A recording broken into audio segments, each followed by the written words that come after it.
Raboni présente l'avantage d'être dans une taille intermédiaire où il y a énormément de choses à faire, que la culture commerciale, on va y revenir tout à l'heure, mais ils ont une culture dans le bâtiment et notamment dans le négoce, on a une culture de commerçant et pas forcément une culture commerciale, et que c'était tout ce travail-là qui était à faire, et en termes d'organisation, de structuration, mais aussi de stratégie, de savoir où est-ce qu'on doit aller et qui est Raboni et il est fait pour quelle typologie de client. Et ce que tu avais connu dans tes expériences précédentes, c'était des boîtes avec une forte culture commerciale, justement?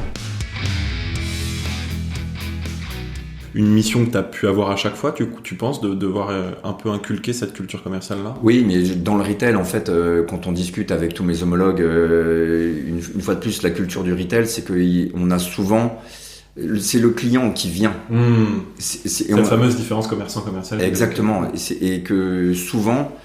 Dans les réseaux de distribution, on oublie que c'est le client qui vient et on oublie parfois d'aller chercher le client. Alors il y a beaucoup de méthodes digitales pour aller, en termes de communication, pour aller chercher les clients. Dans ce secteur du bâtiment, c'est encore une approche différente où on a besoin de l'approche homme, humaine, ce que moi j'ai connu par exemple au PMU, ce qui faisait une très grande différence avec l'approche qu'avait la Française des Jeux. Le PMU était beaucoup plus basé sur les hommes. On parle vraiment de force de vente parce que là, c'est l'idée, on va un peu ouvrir le capot. Il y a un truc qu'on n'a pas encore fait et qui doit peut-être manquer à certains de nos éditeurs, c'est évoquer votre proposition de valeur. Tu le disais, vous êtes exclusivement en Ile-de-France, mais qu'est-ce que vous proposez en fait finalement, Raboni? Je te l'ai dit tout à l'heure, ce métier du bâtiment est un métier d'homme. Donc déjà, c'est d'avoir les bonnes personnes aux bons endroits. C'est avoir une culture de la relation client, de la proximité. On demande de la réactivité. Alors certains te diront qu'un bon négoce, c'est celui qui a le stock.